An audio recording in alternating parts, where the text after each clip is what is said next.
This is Narendra और आज मैं बहुत ही मज़ेदार टॉपिक पे बात करने वाला हूँ। आज हम ध्यान आकर्षण मॉड्यूल के बारे में बात करेंगे और बहुत ज़रूरी इसलिए है क्योंकि इसमें 18 तकनीक बताए गए हैं, टेक्निक जिसको हम लोग कहते हैं, जिसके अंतर्गत हम लोग क्लासरूम में यूज़ करते हैं, क्लासरूम से बाहर बच्चों के साथ यूज़ करते हैं, जिससे बच्चे आसानी से सीखते हैं। तो चलिए हम उस चीज़ के बारे में बात करने वाले हैं। आज हमारा टॉपिक है टीचिंग टेक्निक्स, ठीक है, या फिर हिंदी में कहें शिक्षण तकनीकियाँ। देखिए, जो मैं वीडियो बना रहा हूँ अभी कभी सुनने में आता है कि इस ज़िले में एग्ज़ाम हो गए तीनों मॉड्यूल के, या फिर कोई चेक करने आ रहा है। अभी तो कल आया है उसमें कि एक नोटिफिकेशन आया है कि हर ज़िले के एक टीम बनाई गई है जिसमें चेकिंग होगी हर विद्यालय की। तो ज़्यादा से ज़्यादा 2-3 चीज़ें उससे पूछी जा सकती हैं। एक तो कायाकल्प के बारे में पूछा जाएगा, या फिर प्रेरणा मिशन के बारे में। प्रेरणा मिशन 3 किताबें बहुत इंपॉर्टेंट है। इन तीनों किताबों से कुछ ना कुछ आपसे पूछा जाएगा। तो अगर आप किताब नहीं पढ़ पा रहे हैं, वैसे तो किताब पढ़नी चाहिए, बिल्कुल पढ़नी चाहिए, क्योंकि इससे बेहतर कुछ नहीं है। अगर आप किताब नहीं पढ़ पा रहे हैं किसी कारणवश, तो आप वीडियो जो है देख के काम चला सकते हैं। आपने कभी सोचा है कि हम लोग को ये प्रशिक्षण ऐसे क्यों चला रहे हैं, वीडियो के द्वारा क्यों चलाए जा रहे हैं? क्योंकि सरकार को लगता है कि हम लोग किताबें नहीं पढ़ते हैं, ठीक है। इसी वजह से वीडियो द्वारा हम लोग को जो दीक्षा प्रेरणा पे हम लोग जो करते रहते हैं, निष्ठा की जो पूरा प्रशिक्षण है वो चल रहा है।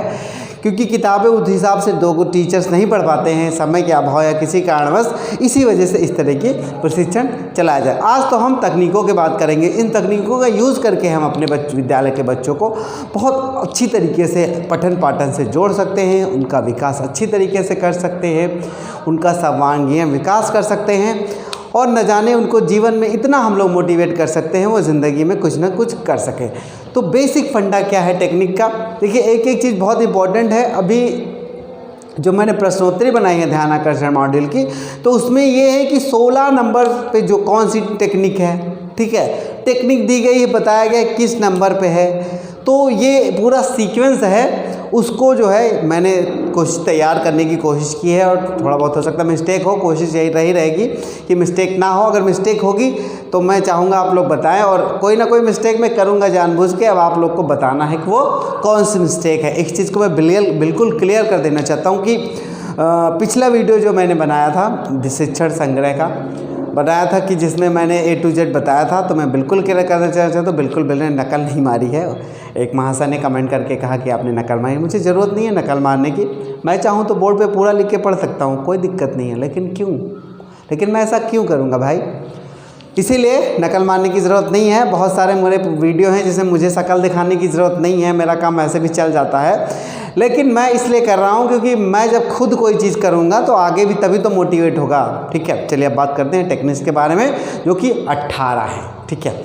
18 टेक्निक का यूज़ करके संभावित क्या परिणाम या क्या प्रभाव आएंगे मैं बताऊँगा, मोटे तौर पर ही बताऊँगा। आप ध्यान आकर्षण से किताब उठाएगा, बिल्कुल लास्ट में जाइएगा तो पूरी तालिका दी हुई है 18 टेक्निक की, और बीच में हर टेक्निक का अलग काफ़ी विस्तृत वर्णन दिया गया है। अगर आप किताब पढ़िए तो बहुत मज़ा आएगा आपको पढ़ने में, और आप लाइफ बहुत कुछ सीख जाएंगे, जिससे कि आपका जो शिक्षण कार्य है वो बहुत अच्छा हो जाए। चलिए ज़्यादा बात को नहीं खींचते हैं, तो नंबर 1 पे आ जाते हैं, ठीक है। नंबर 1 पे हम लोग की क्या है? सबसे पहला जो हम लोग को काम करना है, सबसे पहला हम लोग को कक्षा को क्या करना है? वातावरण को सही करना है। उसमें दीवारें होंगी, ढेर सारी होंगी, तो उस दीवारों को आकर्षक बनाइए। हर कक्षा की दीवारों को आकर्षक बनाइए, उसमें चार्ट वगैरह लगा दीजिए, या फिर बाला पेंटिंग बना दीजिए, इस तरह का, ठीक है। तो संसाधन युक्त कक्ष वातावरण, ठीक है। संसाधन युक्त कक्ष वातावरण, ठीक है। संसाधन युक्त कक्ष वातावरण, इसमें बेसिकली यही है, चाहे कक्षा युक्त कह ले, चाहे कॉलेज स्कूल का कह ले। देख ली इस समय जो स्कूल है काफ़ी रंग कलरफुल हो गए हैं, काफ़ी वाला पेंटिंग बनाई जा रही है। तो जब भी कोई बच्चा हो, चाहे गार्जियन हो, या फिर हम लोग खुद जब किसी स्कूल जाते हैं तो देखते हैं चित्र तो मतलब अट्रैक्शन होता है। जैसे हम लोग खाने से पहले खाने को आँखों से देखते हैं कि हाँ ये तहारी इतनी अच्छी है, ये सब पढ़ा है तो अच्छी लगी तो अच्छी बनी होगी। उसी तरह जब किसी विद्यालय में जाते हैं या फिर कि बच्चा स्कूल में आता है तो जो हम लोग फैसिलिटी देख रहे हैं, कलर देख रहे हैं, हरी हरी घास है, तो लुक जो विद्यालय को होता है बच्चे को बहुत आकर्षित करता है। तो हम लोग की ये जिम्मेदारी है कि कक्षा कक्ष में अच्छी चीज़ें, प्रेरणादायक विचार या फिर फ़ोटो, पोस्टर या फिर फ्लैक्स बनवा ले या TLM बिल्कुल दीवार में सजा दें। तो उससे यही मतलब है कि दीवारों को बिल्कुल मस्त कर दें, जिससे बच्चा इधर उधर देखे तो कुछ ना कुछ सीखे। तो इससे संबंधित है आपका संसाधन युक्त कक्षा कक्ष। ठीक है, तो ये अब कक्षा कक्ष की बात हो गई। अभी तक बच्चे जो है कक्षा में नहीं आए हैं। बच्चों के आने से पहले कक्षा कक्ष का आपने वातावरण बिल्कुल बना दिया है। वातावरण का मतलब है दिवाले वाले को बड़े व्यवस्थित कर दिया है, सब अच्छा कर दिया है, पंखा चल रहा है, सब कुछ चल रहा है। अब आएंगे बच्चे, ठीक है, तो जब बच्चे आएंगे तो उनको हमको व्यवस्थित करना है। मैं कोशिश यही करूँगा इस तरीके से बताऊँ कि आपको याद ना करना पड़े, आपको याद हो जाए। अब बच्चे नहीं थे, अभी तक आपने क्लास को बढ़िया मेंटेन कर दिया, TLM लगा दिया। अब बच्चे आएंगे तो आप क्या करोगे भाई, उनको सबसे पहले व्यवस्थित करोगे, बैठक व्यवस्था करोगे। ठीक है, इसको कहते हैं कक्षा प्रबंधन या बैठक व्यवस्था। 2 नंबर पे कक्षा प्रबंधन या बैठक व्यवस्था।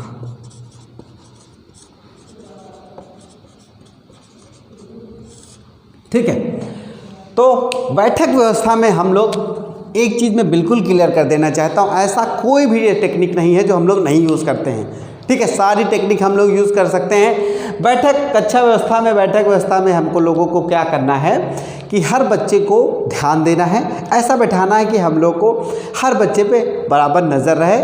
और इस चीज़ को ध्यान देना है कि कोई अगर सुन नहीं पा रहा, देख नहीं पा रहा या फिर विकलांग है, उसको उसकी व्यवस्था के हिसाब से जिस जगह वहाँ कंफर्टेबल महसूस हो वहाँ बिठाना है। ठीक है, ऐसा तो है नहीं कि हम इतने नॉर्मल तरीके से बिल्कुल बददिमाग हैं या फिर हम लोग को इतनी अकल नहीं है कि हम लोग को कहाँ क्या करना है कि जब बच्चे को दिखने में दिक्कत हो रही तो आगे बिठाना है और विकलांग है तो उसको किनारे बिठाना है। ये सारी चीज़ें हम लोग को इसमें करनी है। या फिर तेज़ बच्चा, धीम बच्चा है, धीम बच्चे को थोड़ा आगे बिठाना है, तेज़ बच्चे को ऐसे बिल्कुल मैनेज कर देना है कि कमज़ोर बच्चों के बीच में एक तेज़ बच्चा बैठे। इस तरीके से हम अपनी सुविधा के अनुसार से बच्चों को बिठाते हैं और इस चीज़ का बिल्कुल ध्यान रखना है। ये हम लोग को ऐसे मैनेजमेंट करना पड़ेगा ताकि रोज़ मारपीट ना हो।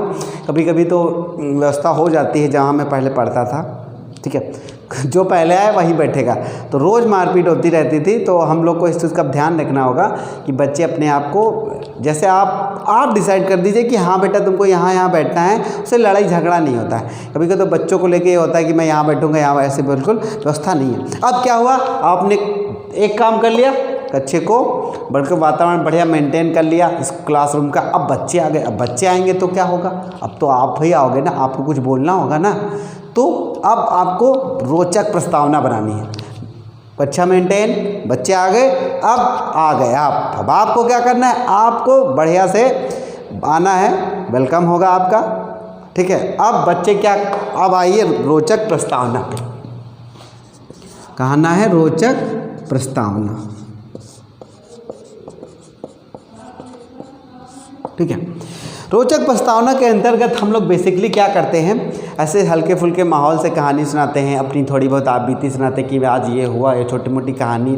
फिर बच्चों को पूर्व ज्ञान से जोड़ते हैं। अगर कोई टॉपिक पढ़, जैसे टीजर समझते हैं, एक तरीके का टीजर, ठीक है, टीजर या कह दीजिए ट्रेलर कह लीजिए। ठीक है, तो हम लोग भूमिका पूर्व ज्ञान से जोड़ते हुए उनकी भूमिका बनाते हैं कि नए टॉपिक के साथ हम लोग को जोड़ना है। इससे बच्चे जो है बिल्कुल अचानक ये नहीं शुरू हो जाएगा कि नई चीज़ कोई नहीं आएगी, उनसे जुड़ी चीज़ हो जाएगी। तो यही हो जाएगा, धीरे धीरे वो चीज़ मोटिवेटेड होके अब ऐसे हो गई है। ठीक है, जैसे बच्चे को गुणा आता है, लेकिन जब दोहरिया गुणा सिखाया जाएगा उससे पहले क्या पहाड़ा आप सिखाओगे, उसके बाद आप एकहरिया गुणा सिखाओगे, फिर दोहरिया गुणा सिखाओगे, अगर तिहरिया फिर सिखा रहे हो। इसी तरह आपको जोड़ते जोड़ते सिखाना है, इससे अपने बच्चा आपको लिंक करेगा। तो ये रोचक प्रस्तावना हो गई। ठीक है, अब आगे, अब बात करते हैं आगे, सभी को सम्मिलित करने की बात करते हैं। सभी को शामिल करना।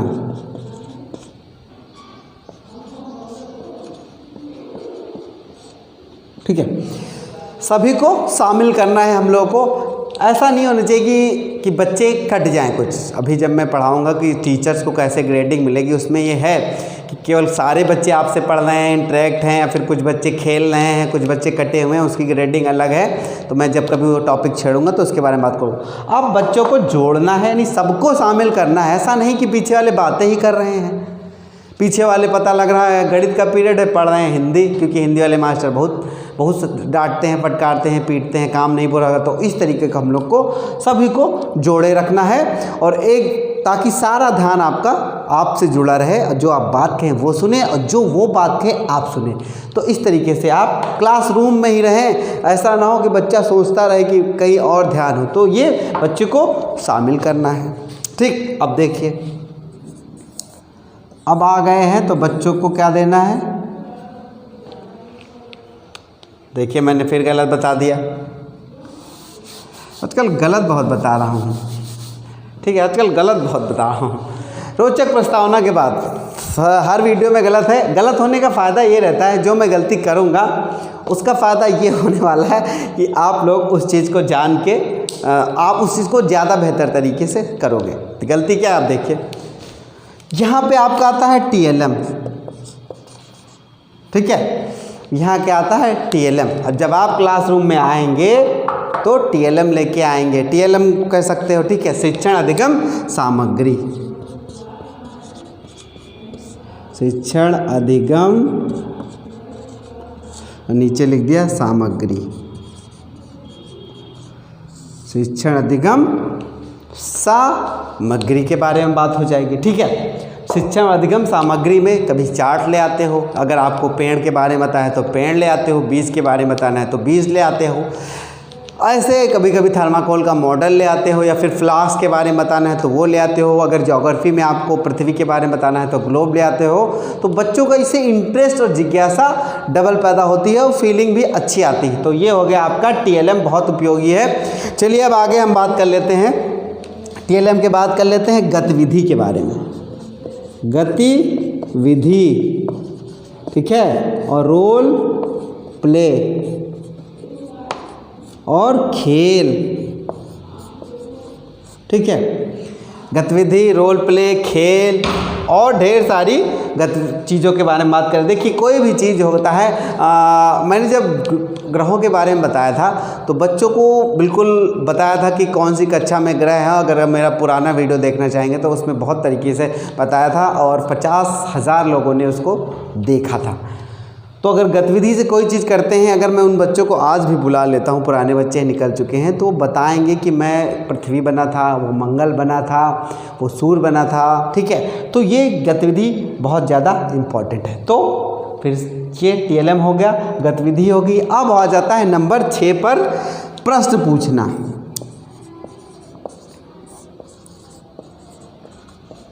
प्रश्न पूछना, ठीक है।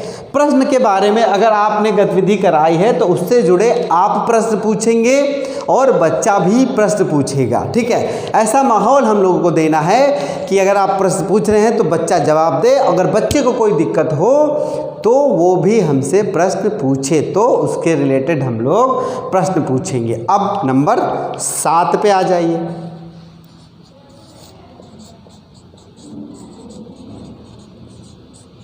सीखने के लिए बातचीत। ठीक है, प्रश्न पूछ रहे हैं, ठीक है। अब सीखने के लिए बातचीत। देखिए बातचीत बहुत इंपॉर्टेंट चीज़, चाहे रिलेशनशिप में हो, चाहे युद्ध के दौरान हो, बातचीत बहुत इंपॉर्टेंट चीज़ होती है। तो हमें बच्चों के साथ सीखने के लिए बातचीत करना है कि अब बच्चे अब सीखेंगे तो कैसे हम लोग को उनसे बातचीत करनी है। कोई भी अगर एक्टिविटी कराओगे या फिर रोचक आपको बताओगे, प्रस्तावना बताओगे, तो उनके दिमाग में कई सारे प्रश्न उठेंगे। हमें उन प्रश्नों को उनसे पूछना है। देखिए ये दूसरों एक चीज़ों से रिलेटेड है। इसमें आप प्रश्न पूछ रहे हैं, इसके बाद आपको इसमें उत्तर देना है। ठीक है, प्रश्न पूछने के बाद आपको उत्तर देना है। चलिए अब बात कर लेते हैं। प्रश्न पूछा, आपने बातचीत की बच्चों से, और चलिए आगे चलते हैं। नंबर 8 पे आ जाते हैं, कार्यपत्रक। अभी मैं आपको बताऊंगा मैंने इसको याद कैसे किया है। ठीक है, कार्यपत्रक इसको हम लोग यूज़ ऑफ वर्कशीट कहते हैं। अगर मैं इंग्लिश में इसको लिख देता हूँ तो वो ज़्यादा अच्छा है, use of worksheet, use of worksheet, use of worksheet. देख रहा था नीचे कट तो नहीं रहा है, तो कारपत्रक, देखिए वर्कबुक होती है, ठीक है, वर्कशीट, कारपत्रक के बारे में बात होगी इसमें। कारपत्रक में बहुत सी भरने में प्रश्नों के उत्तर या फिर ये सारी चीज़ें दे देंगे जिससे बच्चे भरेंगे, तो ये वर्कशीट है। चलिए वर्कशीट के बारे में बात कर ली, अब आगे आ जाते हैं हम लोग। अब हम आ जाते हैं आगे के बारे में 9 नंबर पे। 9 नंबर पे अब आएंगे हम लोग शामिल करना, सभी को शामिल करना, ठीक है। अब हम लिख लेते हैं, बाद में सबको फिर से बताऊंगा। 10 में क्या है आपका समूह, समूह कार्य, ठीक है। 11 है आपका जोड़ो, जोड़ों में कार्य, जोड़ी में कार्य, जोड़ी में कार्य, ठीक है। उसके बाद परिवेशीय संसाधनों का उपयोग, संसाधनों का उपयोग, ठीक है। और फिर 13 आ जाता है अभ्यास, अभ्यास का अवसर, अभ्यास का अवसर, ठीक है, अभ्यास का अवसर हो गया। नंबर 14 पे आ जाता है पुनरावृत्ति, अर्जित, अर्जित ज्ञान की पुनरावृत्ति,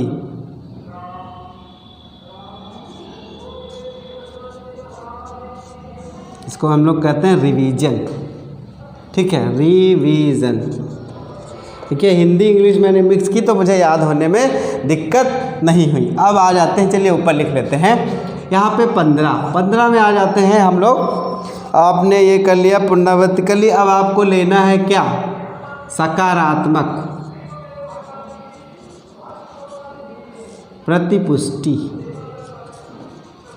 कुछ लोग सोच रहे होंगे ये कौन सा नया वर्ड है, तो सकारात्मक प्रतिपुष्टि। अब आ जाते हैं 16 पे शैक्षणिक भ्रमण, शैक्षणिक भ्रमण, शैक्षणिक भ्रमण हो गया। 17 पे आ जाते हैं सरल से कठिन की ओर, सरल से कठिन की ओर, ठीक है। और आपका 18 आ जाता है प्रोजेक्ट कार्य, प्रोजेक्ट कार्य, ठीक है। तो ये चीज़ें हो गई, ठीक है। अगर मैं इंग्लिश में इसको लिख देता हूँ तो समझना काफ़ी आसान हो जाता है। इसको बोलते हैं इन्वॉल्वमेंट ऑफ ऑल, ठीक है। ये ग्रुप वर्क, ठीक, ये पेयर वर्क। अब देखिए किसी चीज़ को याद करना कितना आसान हो गया। परिवेशीय छोड़ दीजिए, इसको हिंदी में रहने दीजिए। अभ्यास का अवसर, अभ्यास का मतलब प्रैक्टिस,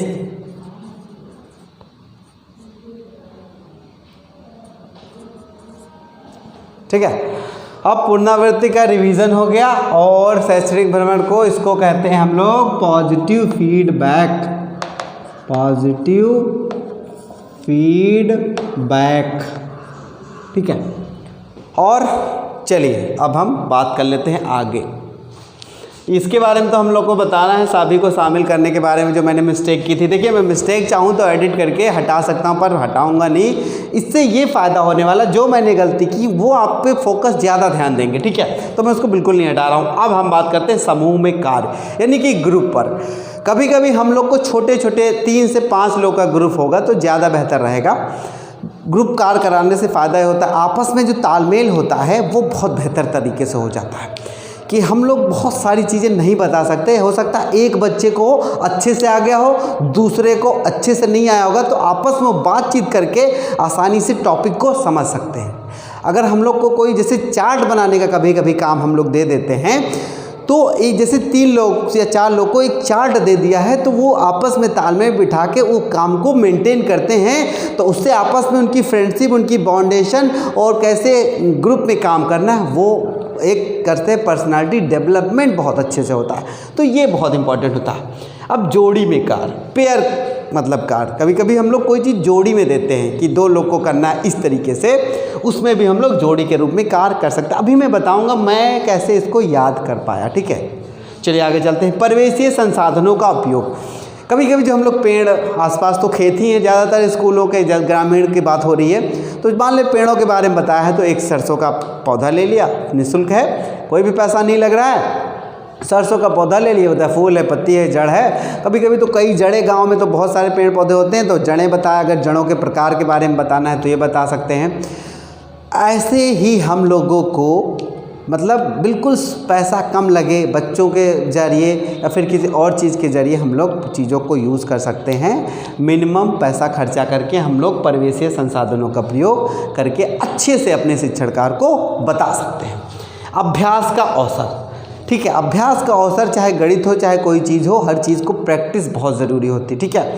तो जितना ही हम लोग जैसे कोई चीज़ पढ़ाई, तो हम लोग उसका अभ्यास दें, घर के लिए दें, ठीक है। फिर उसको चेक करें, कोई गलती हो उसको ढूंढें, फिर अभ्यास दें। तो अभ्यास ही कहते हैं ना, प्रैक्टिस मेक परफेक्ट, यानी कि अभ्यास आपको किसी चीज़ को प्रैक्टिस बनाती हो, अभ्यास आपको परफेक्ट बनाती है, ठीक है। तो ये अभ्यास जरूरी। अभ्यास कर लिए, अब आप उसको रिवीजन, जैसे एग्ज़ाम से पहले हम लोग रिवीजन क्लास चलाते हैं कि आपने जो पढ़ रखा है उसका बार बार दोहराना, ठीक है। बार बार दोहराने से ये होगा कि बच्चे को याद हो जाता है। नॉर्मल तरीके से हम टीचर हो या बच्चा हो, कोई भी, भगवान ने एक अच्छी और दोनों चीज़ अच्छी है, भूलना और ना भूलना, ठीक है। दोनों पॉजिटिव निगेटिव दोनों। भूलना, अगर मान लीजिए किसी के परिवार में डेथ हो जाती है, तो अगर उसको भूले ना तो वो ज़िंदगी भर रोता रहेगा ना, तो ये प्लस पॉइंट है भूलने का। और हम लोग जो एग्ज़ाम से पहले इतना सारा पढ़ते हैं, भूल जाते हैं, वो एक निगेटिव पॉइंट है।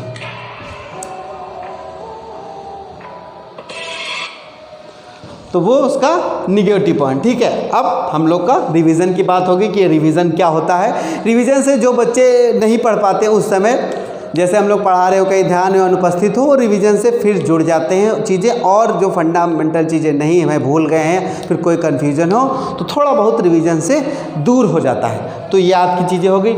अब सकारात्मक फीडबैक, देखिए फीडबैक के बारे में काफ़ी कुछ चर्चा कर चुका हूँ मैं, फीडबैक क्या होता है। तो सकारात्मक कहने का मतलब है, अगर कोई बच्चा थोड़ा सा ही बता पा रहा है तो उसको आप इनकरेज करते हुए फीडबैक दीजिए कि आपने बहुत अच्छा किया है, बस थोड़ा सा इस चीज़ को सुधार लेते तो सबसे अच्छा हो जाता। यही हमारा पॉजिटिव, देखिए दिखा गया, पॉजिटिव फीडबैक देना है कि इतना गंदा नहीं, तुम बिल्कुल बेकार हो, कबाड़ा हो, गधा हो, तुमको कुछ नहीं आता ना। बच्चों को नकारात्मक प्रभाव पड़ेगा मानसिक रूप से। हमें उन लोगों को फीडबैक देना है, पॉजिटिव देना है, उनकी प्लस पॉइंट बताना है, इतने अच्छे तरीके से हल्का सा उसको बता देना, बेटा ये तुमने अच्छा किया, ये थोड़ा सा गलत हो गया, इस पे अगर आप ध्यान दोगे तो बहुत अच्छा हो जाएगा, इसका नंबर जो कटा है ये भी मिल जाएगा, ठीक है। तो ये चीज़ें हम लोगों को पुश करना है, हर बच्चों को मेहनत करने के लिए प्रेरित भी करना है। शैक्षणिक भ्रमण, शैक्षणिक भ्रमण के बारे में मैं काफ़ी चीज़ें बता चुका हूँ कि जो हम लोगों ने इससे पहले A to Z के बारे में बताया था, आउटडोर लर्निंग के बारे में बताया था। तो आउटडोर लर्निंग से संबंधित है कि शैक्षणिक भ्रमण के लिए आप लोकल स्तर से किसी मंदिर जा सकते हैं, या फिर बाज़ार के आसपास जा सकते हैं, या फिर गांव में बहुत ढेर सारी चीज़ें होती हैं, नदी के पास जा सकते हैं, या फिर जैसे हमारे स्कूल के बच्चे साइंस सिटी गए थे, चिड़ियाघर गए थे, आप भी बच्चों को ले जा सकते हैं। उसके लिए बहुत सारे लीगल प्रक्रिया है, परमिशन लेनी पड़ती है BSS से, DM साहब से, इन सब चीज़ों से। उसके अलावा भी आप ले जा सकते हैं, जैसे परमिशन लेके। तो ये शैक्षणिक भ्रमण बहुत इफेक्टिव होता है, और शिक्षक और बच्चों के अंदर बहुत ज़्यादा एनर्जी जनरेट हो जाती है। ये सरल से कठिन की ओर, सरल से कठिन की ओर कहने का मतलब है, अगर आपको इंग्लिश पढ़ाना है तो आपको पहले ABCD बड़ी, फिर छोटी ABCD, फिर 2 अल्फ़ाबेट वाले पढ़ाओ, फिर 3 अल्फ़ाबेट वाले, फिर 4 अल्फ़ाबेट वाले, ऐसे ऐसे छोटे छोटे करके। जैसे हिंदी पढ़ाना है तो पहले हम लोग क्या करते हैं, पहले छोटा वाला, उसके बाद पाई मात्रा, फिर बिना मात्रा वाले, फिर बड़ा वाला, फिर छोटी वाला, फिर ऐसे एक सीक्वेंस से धीरे धीरे पढ़ाते हैं।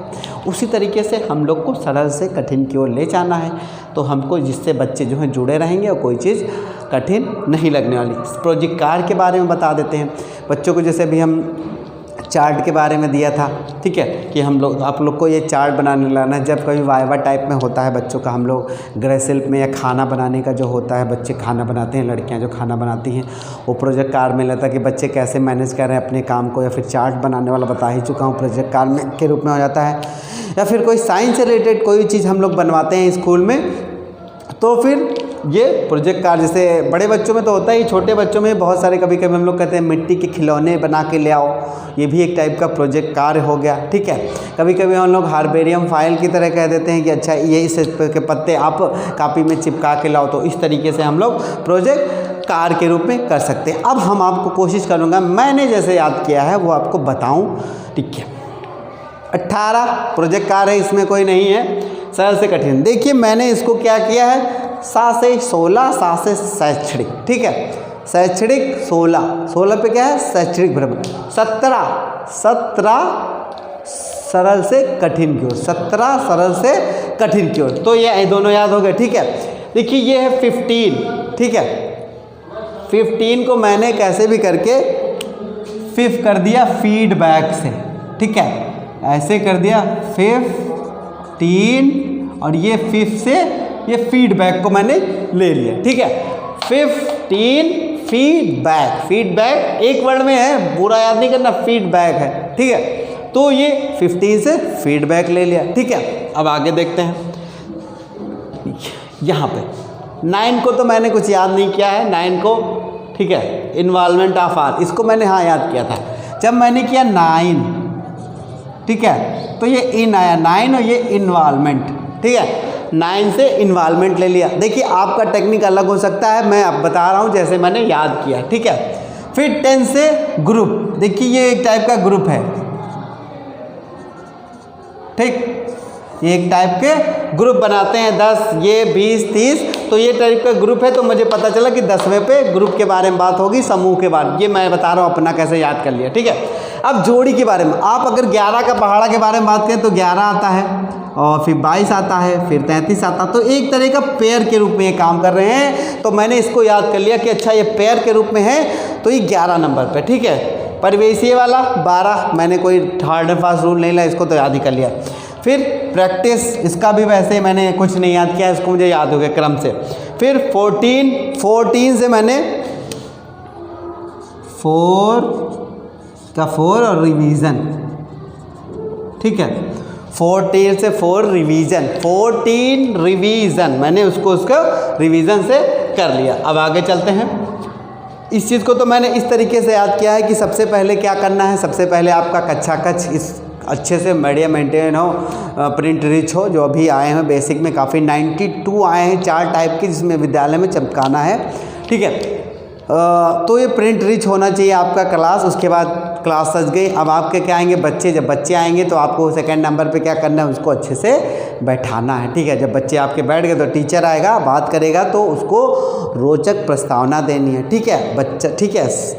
फिर प्रस्तावना देने के बाद आप TLM का प्रयोग करेंगे, ठीक, TLM का प्रयोग कर लिया। TLM के बाद आपको गतिविधि या एक्टिविटी करवानी है, देखिए, ठीक, गतिविधि एक्टिविटी करवाने के बाद आपको, देखिए इसको मैंने ऐसे याद किया है, इंक्वायरी, ठीक है, इसको मैंने किया 6, तो 6 से मैंने इंक्वायरी कर दिया इसको, ठीक है, 6 पे इंक्वायरी। ये देखिए 7, ये 7 होता है, 7 से हमने लगा दिया सीखने की बारी, 7 से सीखना है, 7 नंबर पे क्या है, सीखना, तो ये हो गया। अब 8 को देखिए मैंने कैसे याद किया है। 8 की स्पेलिंग मैंने लिखी है IGHT, ठीक है, मैंने शीट कर दिया इसको, 8 शीट, 8 को शीट से जब मैंने लिंक कर दिया तो ये मुझे याद हो गया वर्कशीट, 8 और शीट। तो इस तरीके से मैंने कोशिश की है, अपने तरीका बताया हुआ है कि इसको आप याद कर सकते हैं और इसका यूज़ कर सकते हैं। बाकी आप मुझसे बेहतर हैं हर चीज़ में, आप अपनी टेक्निक बना सकते हैं। देखिए ये नंबर याद हो ना हो, लेकिन इसका उपयोग तो हम लोग कर ही रहे हैं, ठीक है। ये बहुत ज़्यादा इम्पॉर्टेंट है, ये याद करने से बहुत हज़ार गुना इम्पॉर्टेंट है कि हम लोग इन चीज़ों का उपयोग करते आ रहे हैं। हमसे जो पूर्वज थे वो भी करते आ रहे हैं, आने वाली जो हमारी वो भी आएंगी, वो भी करती रहेंगी। बस परीक्षा के तौर पे मैंने सोचा लाओ इसको वीडियो बना देते हैं, और शायद अगर एक दो लोग को भी याद हो गया तो मैं सोचूंगा कि अच्छी तरीके से याद हो गया। तो फिर मेरा वीडियो को अगर आपको अच्छा लग रहा है तो शेयर करिए और लाइक करिए, कमेंट करिए और सब्सक्राइब करिए। नहीं अच्छा लग रहा है तो डिसलाइक करिए और बुरा वाला कमेंट कर दीजिए आप, ठीक है। और कोशिश करूँगा कि आपको और अच्छे वीडियो बना के दिखाऊँ। मेहनत कर रहा हूँ, कोशिश कर रहा हूँ कि आप लोगों का थोड़ा काम को मैं आसान कर दूँ, ठीक है। तो ये रहा काम, फिर मिलूँगा एक और बहुत ही इंटरेस्टिंग और मज़ेदार टॉपिक के साथ। तब तक आप लोग मेरे वीडियो को व्हाट्सएप, फेसबुक और इंस्टा पे शेयर करते रहिए। धन्यवाद, थैंक यू।